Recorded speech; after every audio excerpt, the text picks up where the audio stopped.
Hi everyone, Gabby's going to give a demonstration on using Craftware in order to 3D print your 3D models.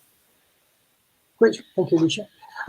Yes, so for this demo, we're going to show just one piece of dedicated software which is linked to a specific printer. And I've chosen the Craftware because this is linked to the Craftbot printer that we have in the Institute of Classical Studies. The software you can get for free from here. Note that I'm using a slightly older version than the newest version of the software you'll find at that link, because the newest version of the software only works on Windows, and I think rather than have the some people using a newer version, some people using an old version, let's all use version 1.14, which is the slightly older version, whether we're using Windows or Mac. So effectively, what you do when you're preparing your model for printing is you're creating a version of your model in the space that is going to be the 3D printer, and using that to create instructions for the printer to say, where to put the filament in any given spot. So as we talked a bit earlier about the different kinds of 3D model, the model that the printer wants, the printer doesn't want your point cloud, the printer doesn't want your mesh or your vectors. What it wants is instructions on exactly where to put your individual layers of filament, and what shape to have them, and how fast to print them, and what temperature to heat them to before doing so.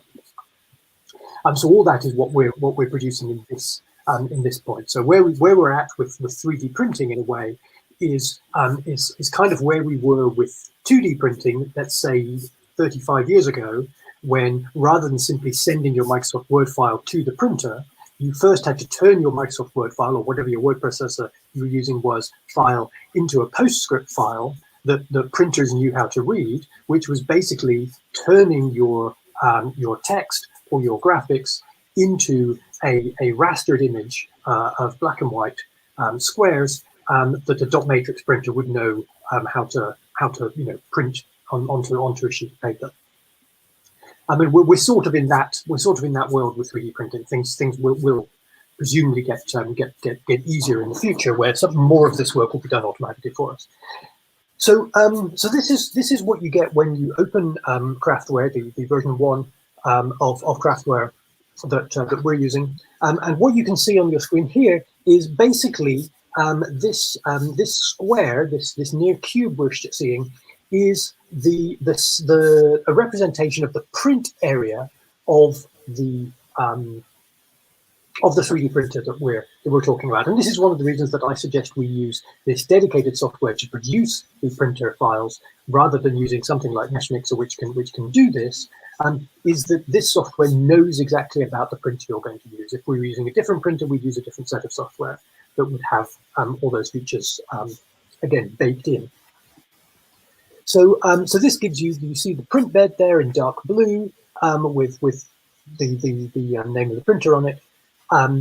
And you see the transparent walls of the printer and ceiling of the printer there. This is to represent the fact that although the printer itself is somewhat larger, the print area, the largest space that it can print, is about 25 centimeters by 25 centimeters by 22 centimeters, which sounds like quite a lot, but if you're wanting to print something that's slightly taller than that, you just can't. You have to crop your image or scale your image to within that printer space. And the printer software won't let us produce instructions for the printer that don't fit in this image, as you'll see. So the first thing to do is just checking that my printer is empty at the moment, which it is. I just press New Project there. So I'm going to add a new 3D file to the printer. You can add multiple 3D files at this stage, but I normally suggest that's not a great idea. If you want to combine files into a single model, do that in some other tool. And if you want to print more than one object, it's probably best to print them as separate prints. It takes slightly longer, but if something goes wrong with one of them, you haven't lost all three, or however many you're printing simultaneously. So I'm going to click on Add to select a model, and here on my desktop I've got a bunch of different models of Egyptian figurines of one kind or another, and I'm going to select the sacred baboon from that list, and open that as a model. And you see that appears there very, very small in the middle of the print bed. Bearing in mind that this print bed is 25 centimeters across, that is very, very small. And I'm going to zoom in so you can see it. You can see there is indeed a seated baboon. I'm currently set in rotate mode. I've selected rotate from the top of the screen there. So I can rotate this to whatever orientation I want. And if there's one surface that I particularly want to be horizontal to the bed, I can select that by rotating it around a different axis. The safest thing to do, however, for printing, if you have a flat surface on your object, which if you're going to print an object, I strongly suggest you do, is so I've given this this model that this model doesn't have a flat surface. The object that was scanned doesn't have a flat surface at the base, but I have sliced off the base from the 3D model to make it easier to print. And so there's this option here which is drop plane, and you can just click anywhere on that flat surface, and it places that then flat against the bed of the printer on the screen there. The second thing I'm going to do is I'm going to scale it, and when you click on scale, you see down here you now get the dimensions of your object, and so in the Z dimension, which is the height of the object, it says it's 18.37 millimeters, so it's about 2 centimeters high if I was to print this now. The object itself, which Alicia can show us at the end of this demonstration, is about 12 centimeters high. So a lot bigger than that. So I'm going to change that value rather than try to scale it manually. I'm just going to type in 120 millimeters in there, and it will scale the rest of the object accordingly. And I have a feeling that I may have done the wrong thing here, because yes, for some reason it's so I'm just going to delete what's in there and type it again. Yeah, somehow they turned that into trying to make it 78 centimeters high, but who knows what I've done wrong. I do it again, and it seems to be fine this time. So so here's my object, 12 centimeters high. That is about half the height of the printer space, as you can see. So that seems to be about right. So I'm happy with that. I can rotate it. I can move it around on the bed. I can say so. I go to move, and I want to move this object this way to print it in one corner of the bed rather than the center of the bed. There's not really a particular reason to do that, but that's one of the things you can do. You can rotate it if you want to make sure that the baboon is looking at you when you're printing it. But if you're more interested in looking at a sidelong profile of it, you can rotate it the other way around. But otherwise, you've got the thing in the shape and size and orientation that you want. You're ready to move to the next stage. The next stage for producing a 3D printable object is to select some supports, to build the supports on that object. So we click on the support button on the right there, and you see that we've just gone into a slightly different zone of the software. There's slightly few different options around, and one of the things the software will do for you is it will automatically attempt to put in supports where it thinks you'll need them. The supports are needed. We talked a bit about this before, but the supports are needed where there is a part of the object that is overhanging. Remember that when we saw the demos of 3D printing, the object will be printed layer by layer, and it can only print something in one layer if there was something below it to be printed on.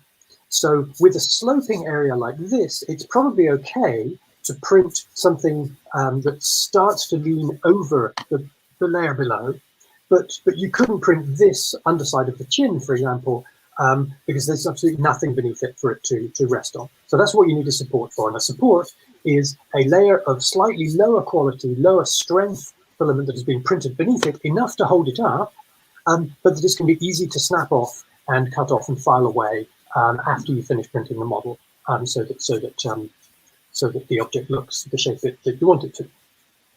This software suggests that the minimum surface steepness that should be allowed and it is safe to allow with this print is 70 degrees. And what that means is any slope that is steeper than 70 degrees, or I mean is less steep than 70 degrees from the horizontal,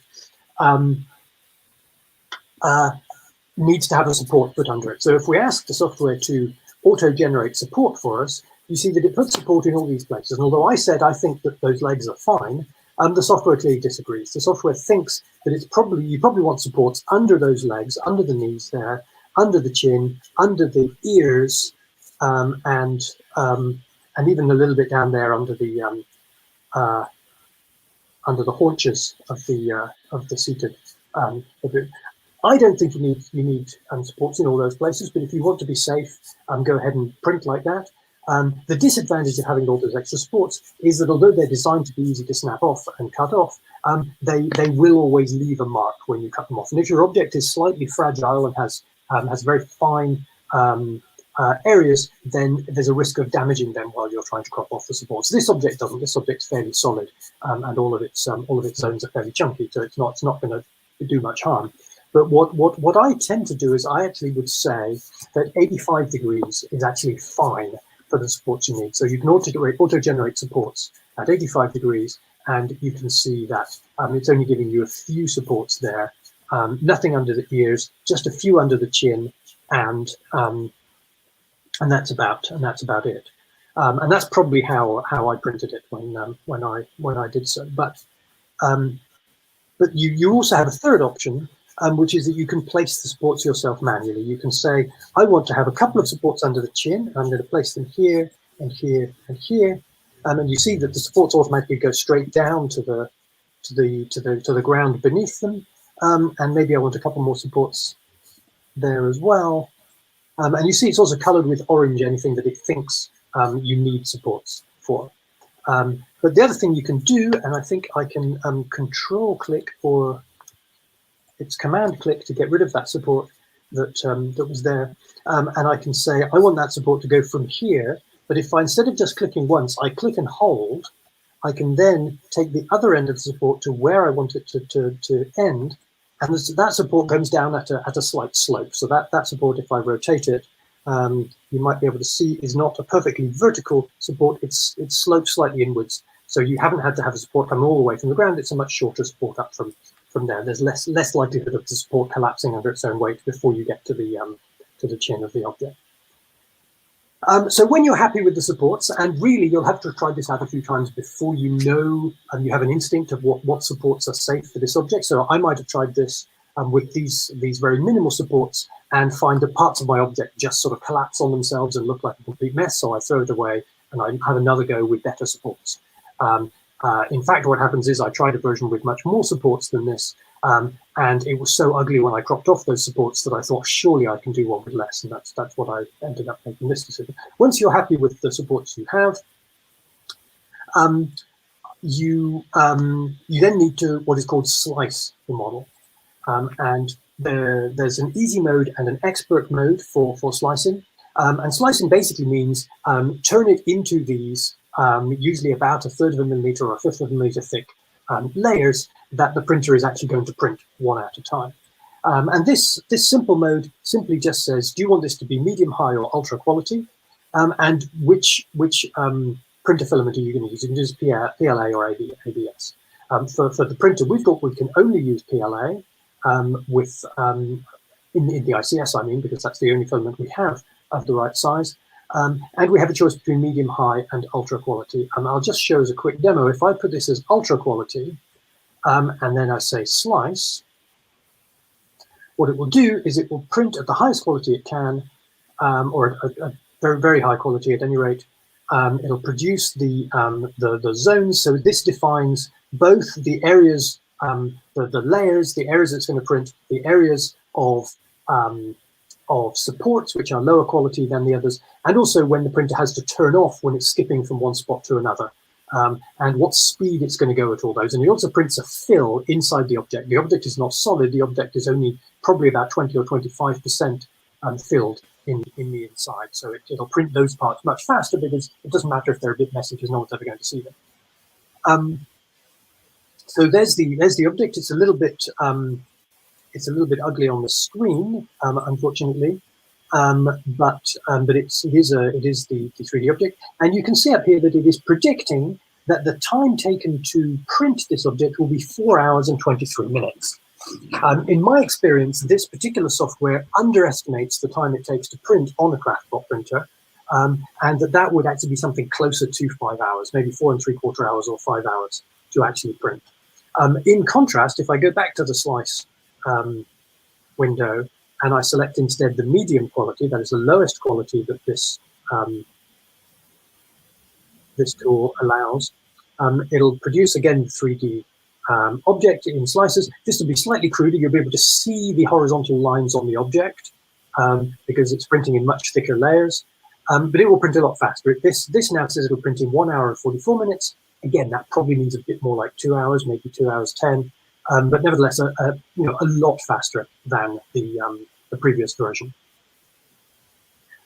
Just to quickly go back to the slice interface, if you want to, you can go to expert mode, which enables you to change all of those settings that are being changed by the easy mode in the background manually.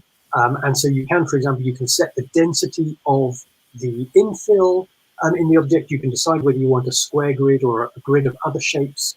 In there, I actually find a triangle grid is quite robust, and you can print at lower density with a triangle grid. You still get pretty good strength.